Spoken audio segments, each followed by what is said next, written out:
మేము సామాన్య భక్తులు పెద్ద పెట్టేస్తా అంటే ఈరోజు ఒక పెద్ద మనిషి మీటింగ్ పెట్టి ఏదో పిచ్చి పిచ్చిగా మాట్లాడుతున్నాడు. నేను చెప్తున్నా, నువ్వు ఎవరితోన్నా పెట్టుకో, బీఆర్ నాయుడుతో పెట్టుకుంటే మాత్రం మర్యాదగా ఉండదు. నా గురించి మీకు తెలియదు. నేను ఎంతకైనా తెగిస్తాను. తప్పు చేస్తే చెప్పండి, చొక్కా పట్టుకొని అడగండి, మేము సమాధానం చెప్తాం. ఇప్పటి వరకు ఒక్క చిన్న పొరపాటు కూడా చేయలేం మేము. అది నేను గర్వంగా చెప్పుకుంటాను.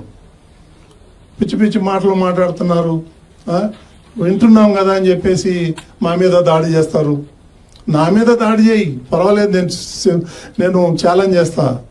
కానీ వెంకటేశ్వర స్వామి మీద అడ్డం పెట్టుకుని ఎందుకు దాడి చేస్తారు? ఇక వేరే గుళ్ళు లేవా? వేరే ప్రార్థనా మందిరాలు లేవా? ఎందుకు టీటీడీ మీద పడతారు మీరు?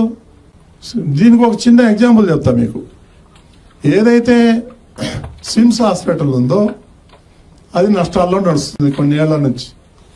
2022లో ఇదే జగన్మోహన్ రెడ్డి ఈ క్రిస్టియన్ మేధావి టీటీడీకి అంటగట్టాడు.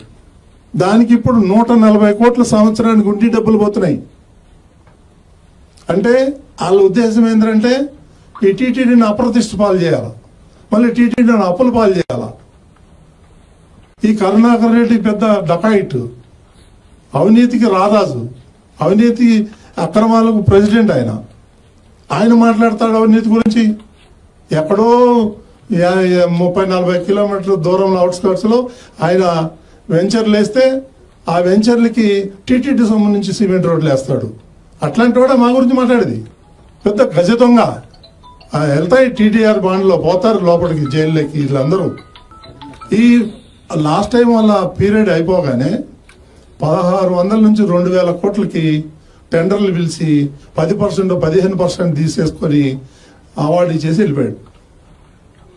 మళ్ళీ మేము వచ్చి చేసే లోపల అవి 70% 80% ఆ దొంగలు కూడా కాంట్రాక్టర్ ఏముందో ధనధనంగా కట్టేశారు. ఈ విధంగా ఎన్ని అక్రమాలు చేశాడంటే కరుణాకర్ రెడ్డి. నేను వేరే వాళ్ళు ఎవరిని విమర్శించట్లా.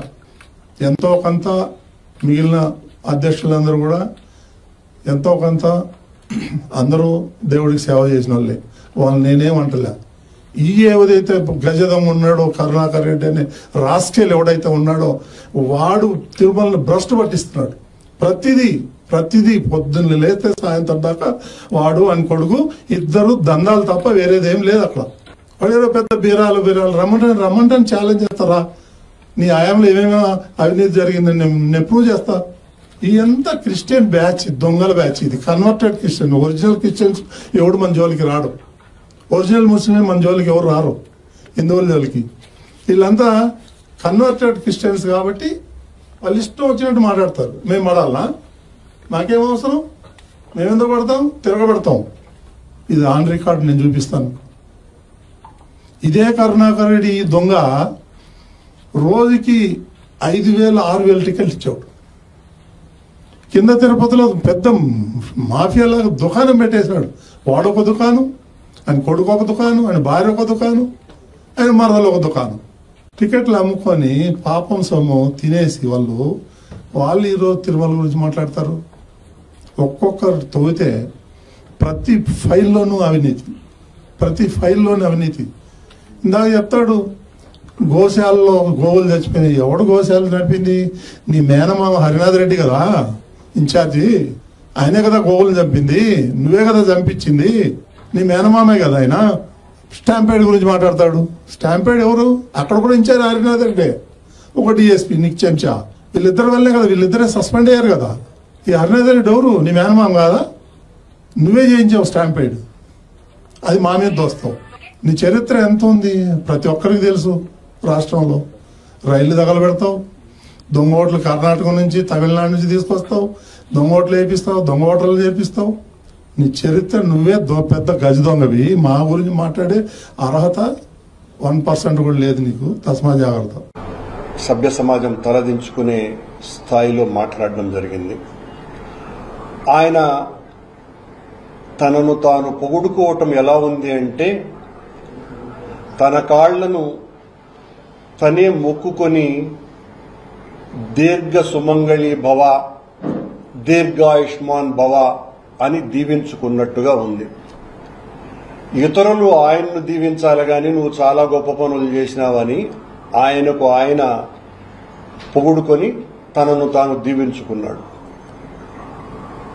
బహుశా నాయుడు గారు ఈరోజు భగవంతుని ప్రసాదం కాకుండా మరేం తీసుకొని ఆయన ఈ రోజున మాట్లాడారో కానీ అధ్యక్షుడు ఈ రకంగా ఇంత దిగజారి మాట్లాడిన సందర్భం లేనే లేదు. ఆయన వాడినటువంటి భాష బజారు రౌడీల కంటే హీనంగా ఉంది. టీటీడీ పాలక మండలి అధ్యక్షునిగా 100 కోట్ల మందికి పైగా ఉన్న హిందువులు గౌరవించేటువంటి సంస్థకి అతి ముఖ్యుడుగా ఉన్నటువంటి వ్యక్తి మాట్లాడటానికి భిన్నంగా తన స్థాయి ఇది, నేను రోడ్డు సైడుకు సంబంధించినటువంటి వాడునే అన్నట్టుగా ఆయన మాట్లాడడమే కాకుండా ఆయన మాటల్లో ధ్వనించినటువంటివి నాతో పెట్టుకోవద్దు, వాడు కరుణాకర్ రెడ్డి ఒక రాస్కెల్, ఒక నీచుడు, ఒక డెకాయిట్, నాతో పెట్టుకుంటే అంతు తేలుస్తా, నేను ఇలాంటి వాడిని కాదు అని రౌడీలో మాట్లాడేటువంటి మాటలు స్వామివారి ప్రథమ భక్తుడుగా ఆయన మాట్లాడడం జరిగింది.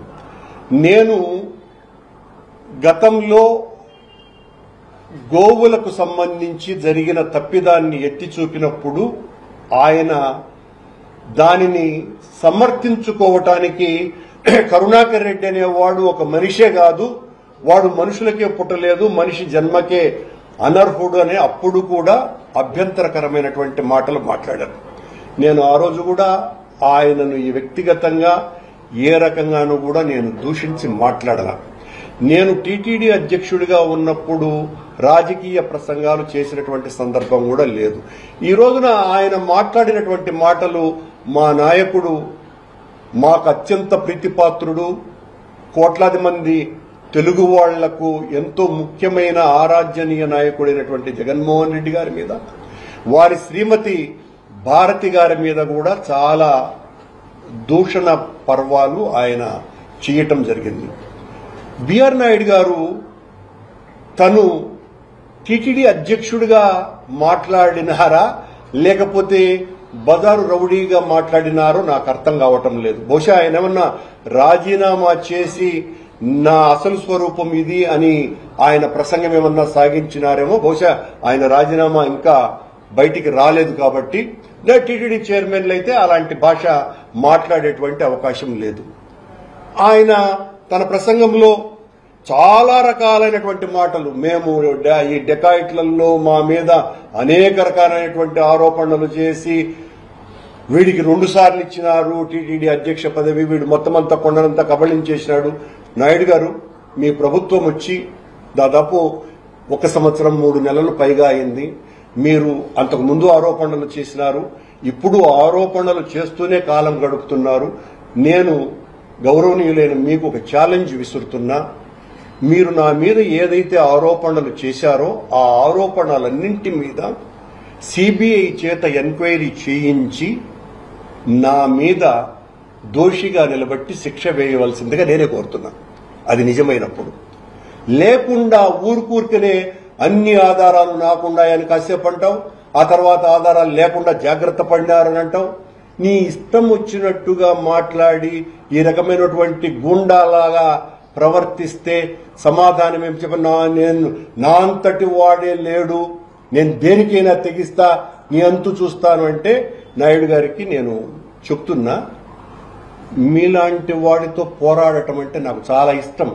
ఎందువలంటే ఇంత బరితెగించినటువంటి వాళ్లతో యుద్ధం చేయటం అంటే నాకు కూడా సరదా నాయుడు గారు.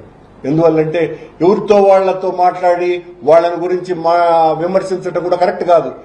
మీరు నా అంతటి వాడే లేడు అని చెబుతున్నారు కాబట్టి, నాతో పెట్టుకుంటే ఏమైనా చేస్తాను అని అంటున్నారు కాబట్టి మీలాంటి వాడితోనే పెట్టుకుంటా. నేను ఆ మాట మీలాంటి వాడితో కాదు, మీతోనే పెట్టుకుంటా. మీరు చేసినటువంటి తప్పుల్నే ఎత్తి చూపుతూ ఉంటా. మా నాయకుడిని గురించి, మా నాయకుడి శ్రీమతి గారిని గురించి ఇంత దుర్భాషలు ఆడిన తర్వాత మీ గురించి, మీ తప్పిదాలను గురించి మాట్లాడకుండా ఉంటే వైఎస్ఆర్ కాంగ్రెస్ పార్టీ కార్యకర్తనే నేను అనిపించుకోను. ఆ దమ్ము మీకంటే నాకు చాలా ఎక్కువ ఉన్నది. పోరాటాలలో, ఉద్యమాలలో పుట్టి పెరిగిన వాణ్ణి నేను.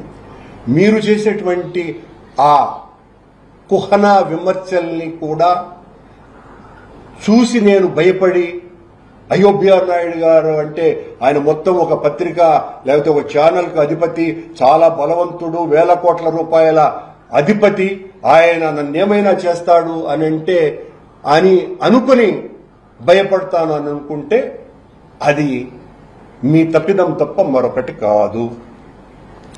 మీరు ఏదైనా కూడా సిబిఐ చేత ఎంక్వైరీ చేయించండి. జైలుకు పోతావు అని అంటున్నావు, అంటానే ఉండవు నువ్వు ఎన్ని రోజులుగా. జైలుకు పంపించు. నువ్వు జైలుకు పంపిస్తే భయపడేవాళ్ళు ఎవరు ఇక్కడ? నువ్వు తప్పుడు ఆరోపణలు వేసి జైలుకు పంపిస్తానంటే ఖచ్చితంగా ప్రపంచంలో చాలా మంది ఇలాంటి నీలాంటి వాళ్ళు నిందలు మోపి అధికారపు అహంకారంతో, అధికార ఆ లాలసతతో మాలాంటి వాళ్లను, ప్రశ్నించే వాళ్లను జైళ్లలో పెట్టటము చాలా సాధారణమైనటువంటి విషయము. కనుక మీరు నన్ను కూడా తప్పకుండా జైల్లో పెట్టండినే నేను కోరుతున్నా.